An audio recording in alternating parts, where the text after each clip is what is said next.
Richard Ngatia is the president of the Kenya National Chamber of Commerce and Industry. Good morning, Richard. Oh, good morning. Thank you very much for joining us. Thank you. I'll welcome you with today's proverb. Today's proverb is a proverb from Botswana, and it says, "A man's friends are as many as his enemies."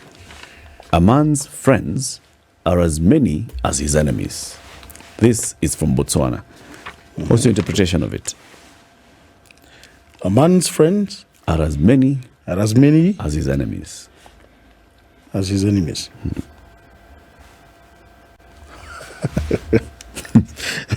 What do you think the people of Botswana say? Botswana, they're good friends. Yes, we have friends, many friends. It's a country that is a friend to Kenya. And yes, it's a country we want to do business with. Yes. This proverb, what's your interpretation?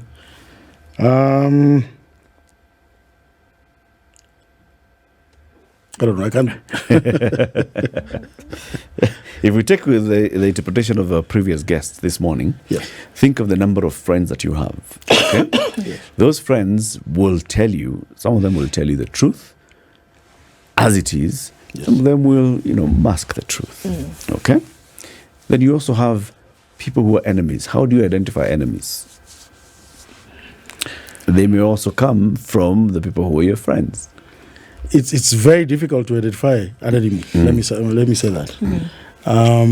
But of course, you'll know an enemy who doesn't give you the truth, doesn't walk with you, or there are those enemies who are really close to you. All right, and there are times when they'll backstab you. True. Yes. Well, Indeed. those friends who will. Those Those friends who will backstab backstab you. So maybe there's an enemy in every friend. That's it. Kikulacho. Kingoni mwako. Kingoni mwako. Yes. KNCCI, Richard. What is the mandate of KNCCI? Purely to support the private sector, particularly the membership of the organization, to have a conducive environment to do business. The mandate of KNCCI is to advocate for businesses, is to make sure that we seek opportunities for our members, is to make sure we have an inclusion within the chamber, is to make sure we support our members on financial inclusion as well. What's the difference between the chamber? It's a membership organization, isn't it? It is. So people subscribe to be members They of do the subscribe. chamber. Yes. What's the difference between the chamber and the KEPSA? The difference between the two, one, the chamber is a family of the World Chamber Federation, which is a family of 177 chambers across the globe, and also the International Chamber of Commerce. We, as the chamber, actually focus on SMEs, small, medium entrepreneurs. We also focus on the micro. And when you look at our structures in the country, we are across the entire country within the 47 counties. That is the difference with other BMOs. Other BMOs will probably be Nairobi, while we, as the umbrella, will be able to look at issues pertaining inclusion and finance and business environment across the entire country and the globe as well. How long have you been president now? It is now about 3 years, 8 months, 7 months. How long is the tenure? The tenure is normally 3 years.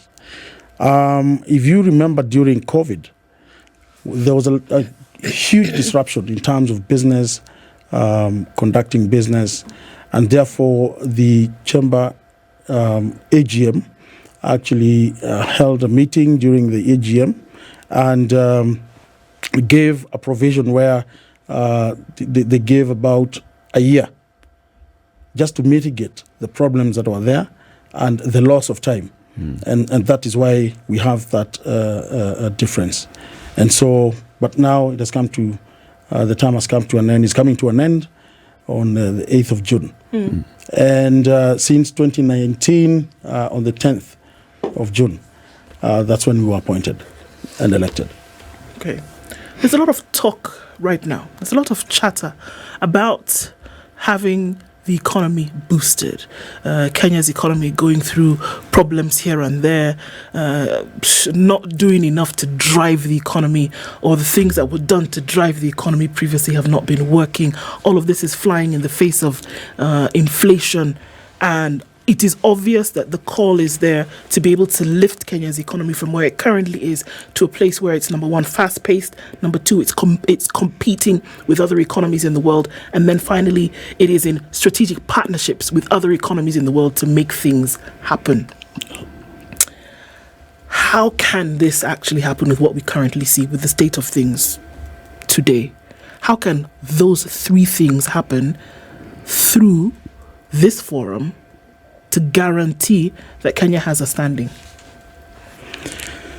I think one of the things that we as Kenya must do is to look at how we can be able to support our exports. That is number one. Mm-hmm. We need to look at how we can be able to integrate and link with other countries across the globe. And having said that, we as the chamber are very keen in making sure that we link our members to international opportunities, making sure that we go out there and look for opportunities to increase our exports, particularly in the products that we pride with. For example, tea, coffee, macadamia, nuts, oil. We need to see as many exports as possible. Looking at foreign direct investments as well, we need to see how do we make sure that we have as many foreign investors in this country who pitch tent in this country, who partner with the private sector here, one, to manufacture, two, to transfer technology and skills. And so that way then we'll be able to get into, for example, any other market globally, but most importantly within the African countries, the 54 countries that have signed the tripartite. Okay. I'd like to really look here in Kenya, and you talk about the presence in all 47 counties. Yes. To make sure that there's certain things that are being done, meet the muster in terms of manufacturing at the very basic. And I'm just going to go back in history a little bit. When we looked at the Industrial Revolution, which kickstarted in Great Britain, it was the move from tools that were mechanized, and so you could go beyond using hands. And what that did was that it boosted economies. Unprecedented until today. Nobody's really ever caught up.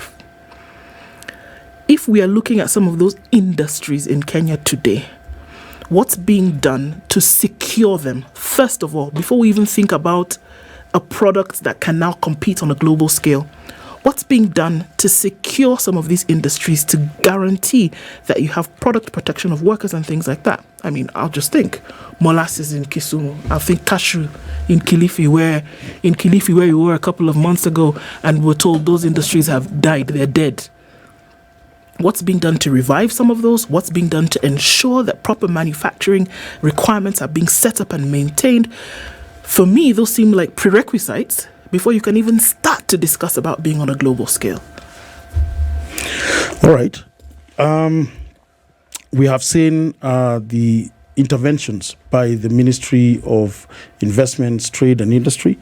One, to secure manufacturing plants, for example, industrial parks, special economic zones, export processing zones. This way, then you're able to attract not only foreign direct investors, but attract local investors and manufacturers within those zones, where they also get incentives by the same government. And when I talk of incentives, I'm talking of tax regimes. How are you able then to balance and to control the tax so that you're competitive with other neighboring countries and so that you can be able to do that. We have seen the zones that we do have in the country. Many people, many companies are already taking space in those zones. All right? And so, yes, in terms of securing the industries and the manufacturing plants, that is being done. We want to look at also how do we then improve value addition. All right? That is very key, and that way you'll be able to secure the agricultural sector, for example. If you look at China, they were very big in cottage industries, and they were able to support the small farmers. Here in Kenya, I think that is one model that we should use to support the local farmers, the small farmers, to secure cottage industries before they get even to these industrial parks. Number two is to see how do we work with aggregators who will then be able to support those who are in those manufacturing plants, those who will be able to push out the products and market the products and collect from those farmers probably who may not have enough logistical tools. I'd like to understand what can be done, like you've just said, to grow our cottage industries and what kind of support they would need to be able to access the markets. Yes. Very many deals have been signed by Kenya with other markets. We have access to the European market, to the UK. We are having negotiations now with the US for greater access. But right now, we already have access through AGOA to the American market, which is quota-free and favorable. But how are we taking advantage of all these things, and what is the chamber doing? 29 minutes to 9, Richard Ngatia is the president of the Kenya National Chamber of Commerce and Industry. We are talking this morning about how Kenya can boost the economy through trade relations and the job that the KNCCI does on this, and what then we can all think in terms of that. Richard, we are already members of the EAC. There's the EAC Common Market Protocol. We are members of COMESA, the Common Market for Eastern and Southern Africa. We are, of course, among the founder members of the Africa Continental Free Trade Area. We have signed deals with the European Union, with the UK. We are in negotiations with the US, but we already have AGOA. So we have access to very many markets. And like you said, it's about promoting our access to those markets and enabling the Kenyan manufacturers to take goods into those markets. But then you also mentioned something about how then we can develop and support the local manufacturer. Cottage industries, the example that you gave with China and what happened. How much support do we have for our cottage industries so that they can get better at what they're doing, they can get better and improve technologies, and they can also get tax reprieve? So it's not only a foreign investor who can come and go into a special economic zone or an export processing zone to get this tax reprieve, but also a Kenyan cottage industry can enjoy these benefits. Do they do that? We still need to do a lot to support this industry. One, in terms of skill transfer. We need to do a lot of capacity building, a lot of trading to make sure that they understand value addition. Today, if you're looking at exports, you have to value add. And I'll tell you why. For example, you've mentioned about the EU. You've talked about the AGOA. We are looking at about 6,000 products. Today, as a country, I think we are only exporting about 160, 170 products in Kenya. What happens to the rest of the products? So we need to look at how do we partner with certain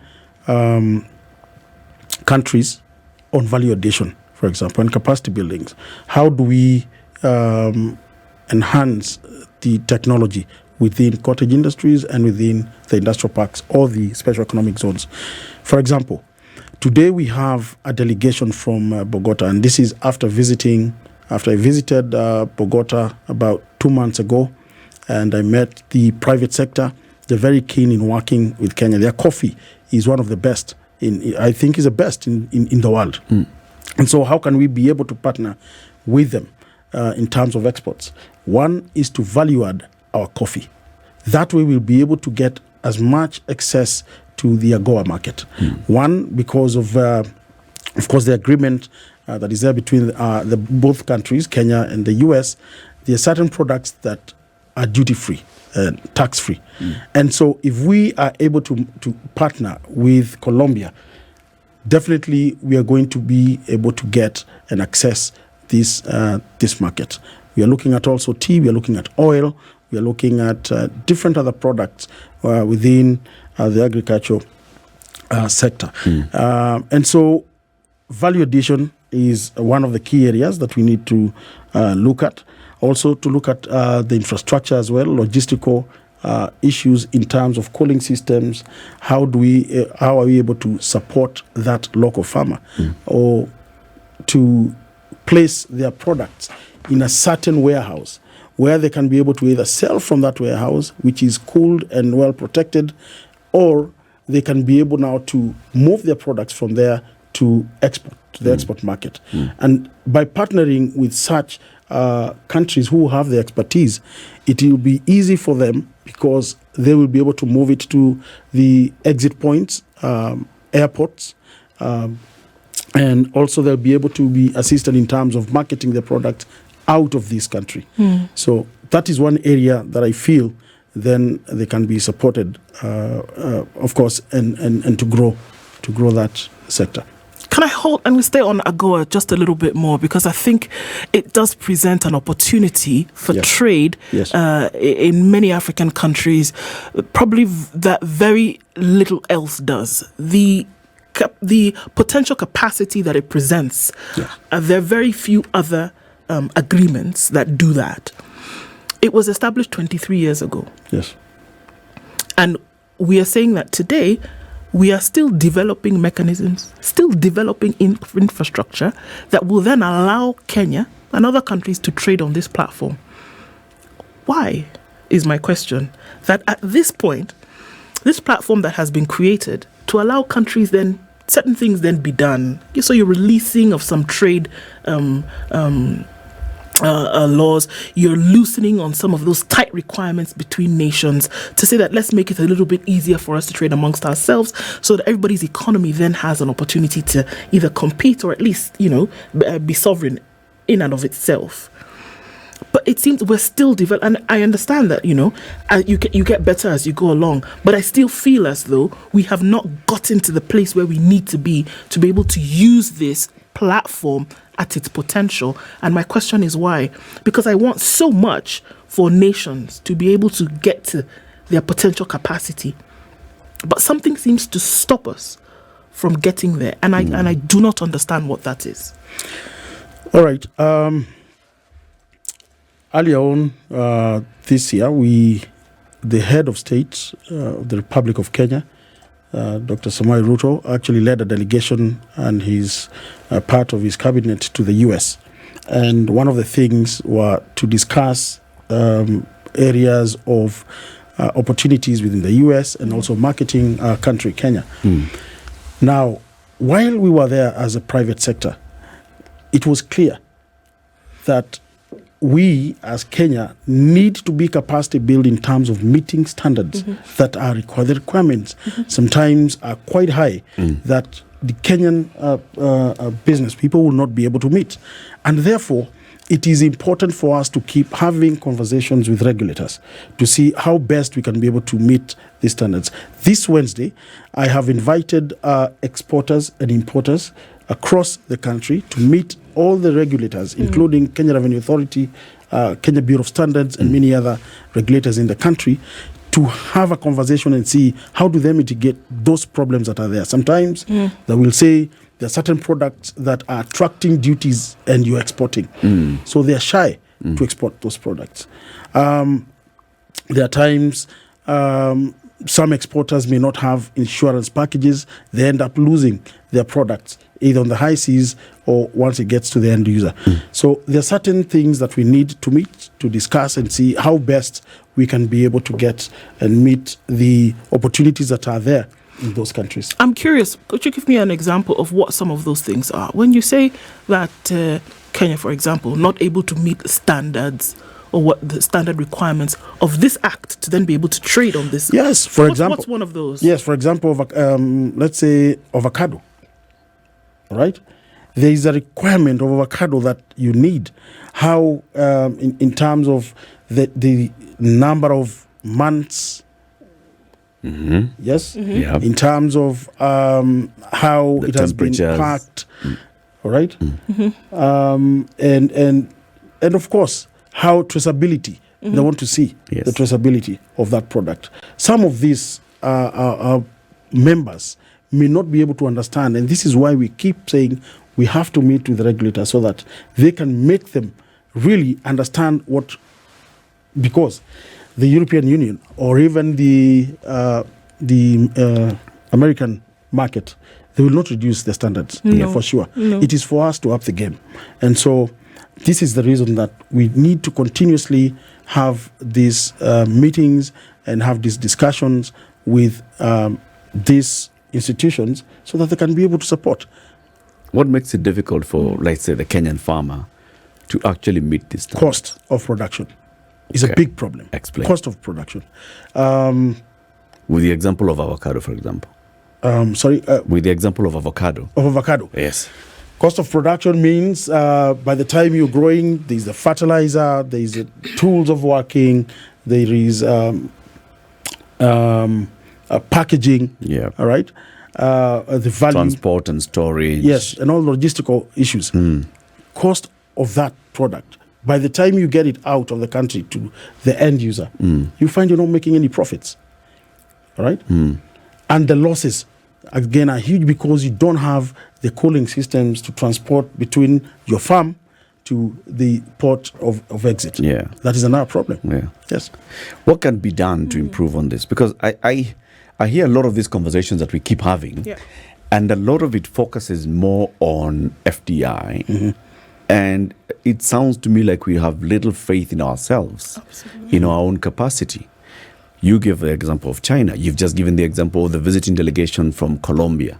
Those Colombians, how did they get to the level where we want to tap from them? They developed themselves. Yes. They believed in themselves. They got the support from the various agencies, and they developed their capacity. Why don't we do the same? Why do we need to say, let's bring in a foreign investor to come and set up Do it for here us. and employ us, and then we shall learn from them? Actually, this is now being done by the current government. We have seen the Ministry of Investments, Trade and Industry. We have seen the CS walking around and I mean, moving around different countries to try and tap the technology and bring it back here. Getting agreements and bringing them back here. We have seen them very keen and emphasizing on common user facilities. This is very important for any, whether it's a manufacturer, whether it is a producer. It is very important to have that common user facility. That means that anybody can be able to get into that space and be able to market their products from that space. Having said that, we have also seen him going to several countries. For example, in the UAE or in China, in Germany, to try and get also the same warehousing so that you can be able to export your products into that warehouse, and actually you can be able to sell your products on consignment in that market. So that now supports moving out as many products as possible.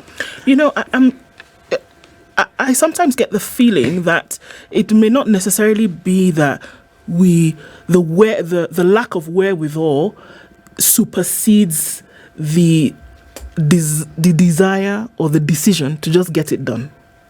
For me, I think that sometimes we say, well, we don't have the expertise and we don't have this and it's a little bit more expensive. But there's actually something that we can do. Because honestly, 23 years down the line, we're having some of the same conversations that we were having 10 years ago.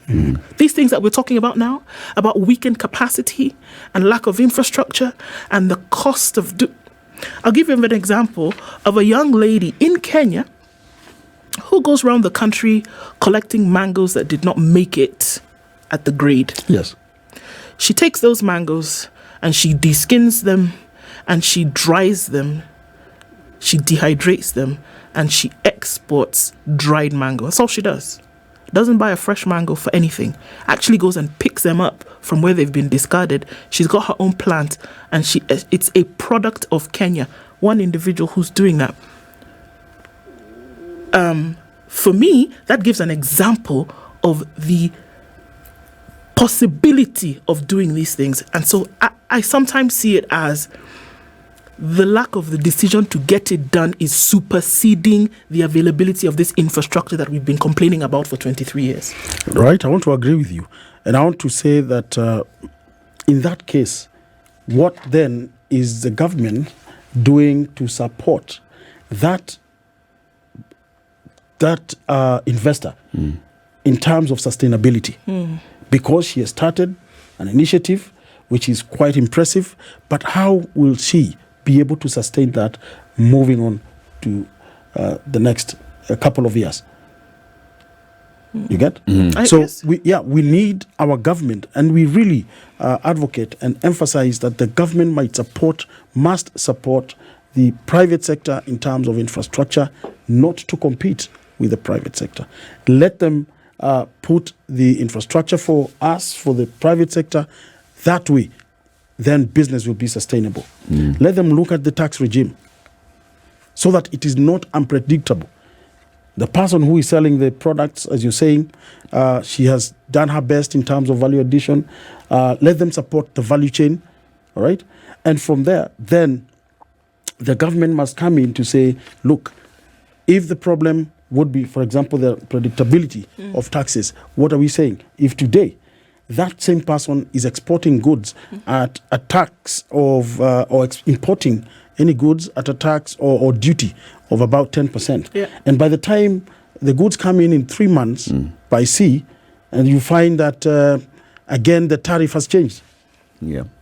Which means the duty has been taken to 25%. So how do you make your profits? How do you continue with that business? You find yourself then again collapsing. So there is sustainability that is very important. Sure. So let's imagine and step into the ideal for a moment and say that you then had a government that was thinking along these lines. And if we're talking about the tax infrastructure, for example, and we're ready and willing to say, you know what, as taking up the responsibility of the job that is actually yours to make a conducive environment for business to thrive, for things like export on the international level to thrive, and say, let's do that.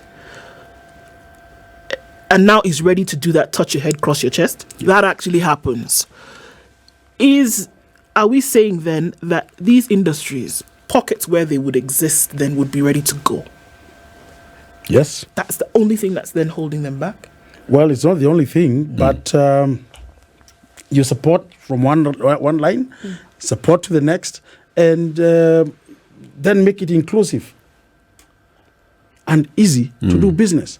So that, well, what I'm saying is tax is one of the things, right, that probably needs mitigation in terms of importers and exporters. The other one is standards.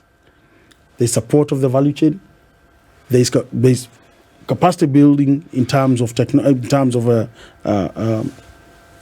skills. All right, tools of working. Right. Yes. To make sure the business environment is conducive. It's conducive for everybody. For everyone. Who do you think, Richard, should benefit? For instance, right now, the administration, in its budget proposals, is proposing to spend close to 5 billion shillings putting up industrial parks in all the 47 counties. Yes. There's been talk of the special economic zones. We have the EPZ, right? Who should be getting first priority in setting up in these industrial parks and in the special economic zones? And I'm asking this from the context of how you said how we can spur this growth from cottage, small, as they grow. Should we be saying that we have established now this industrial park, county government of Makueni, go and look for somebody who can come and set up a factory that can sort out our mangoes? Or should we say that a Makueni person gets first priority if they have good business proposal to get into the special economic zone? First and foremost, the government is responsible in putting up the infrastructure. For the investor, it must be plug and play. Come to the zone, all the infrastructure has been done, and you're ready actually to start your business.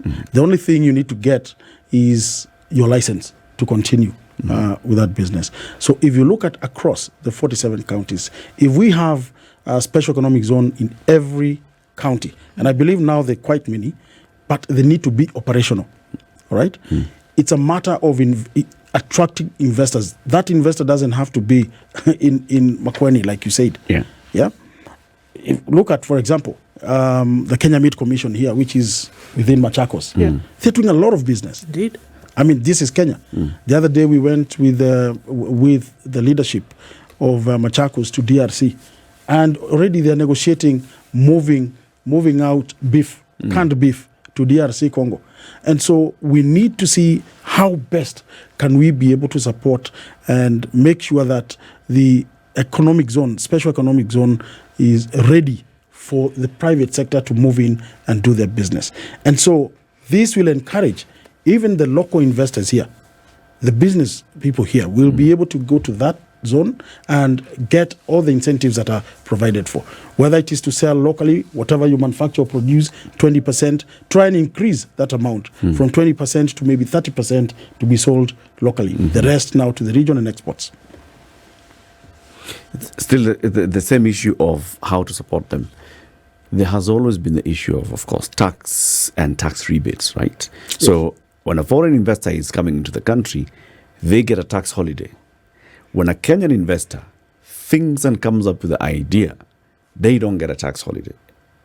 Is this fair? I think what we as the Kenya National Chamber of Commerce have been doing is to advocate for startups, for example, to get what we call a tax holiday of about even 5 to 7 years to make sure that that startup is able to carry on with their business. They are sustainable. They have been able to learn on how to continue with their business, and probably in the 7th year, then you can look at now taxing the company or that startup. And so that is one area that we should be supported, actually. If you look at the last 3 years of your tenure as president of KNCCI, and even before that you are a member, but let's just concentrate on your leadership as KNCCI. Right. What can you chalk down as this is the major thing that we have done that is supporting local industry? One is to make sure that we support them on issuing them with certificates of origin, automated, the issuance of certificates of origin. Why is that important? It is important because you'll be able to apply online. You don't have to walk to our offices. You apply online, we issue you the certificate. It is a requisite. It is a requirement from the end user. In other countries, you must have that certificate to authenticate that the product is made in Kenya, it is original, and we have been able to ascertain that it is as the chamber. It's actually across all the chambers worldwide. We have to do that. Secondly, is to make sure that there is inclusion, financial inclusion as well. To make sure that our members, we have been able to tap into partnerships with development partners, with the national government, with the county governments, and the financial institutions through MOUs that we sign. For example, with the financial institutions, we have the Kenya Bankers Association, and through that, we have worked very closely with different banks. For example, Equity Bank, where they have been able to support training of about 35,000 members of the chamber in terms of financial literacy, and that way then they're able to access funds almost immediately. We have APSA, who is really supporting women. They have been able to disburse almost 6 billion Kenya shillings across the country, and those are members again of the chamber. We have seen other partnerships, Kenya Commercial Bank, again supporting foundation, supporting our members. And so looking also at with development partners, we have seen many programs where we have supported women, we have supported youth, we have supported the micro. This is Mama Mboga, Boda Bodas, the hawkers, Mama Fish. All this have been supported in terms of finances, short-term loans that we don't ask for any collateral. There's no interest. And so we work in partnership with fund managers who are able to support them on this on these short-term loans. And we also look at the interests of Muslims as well, where they don't pay as well any interest. And so these are programs that we have been able to bring in place in the last 3 years as well. In terms of economic diplomacy, again, we have been able to move out to very many countries, signing MOUs and bringing opportunities to our members, disseminating the information and the opportunities to other counties. Richard, thank you very much, and we wish you all the best as you complete the tenure, and maybe you seek for a new term. All the best. Oh, thank you. Yes, thank you very much. Of course, looking forward, I'm defending my seat.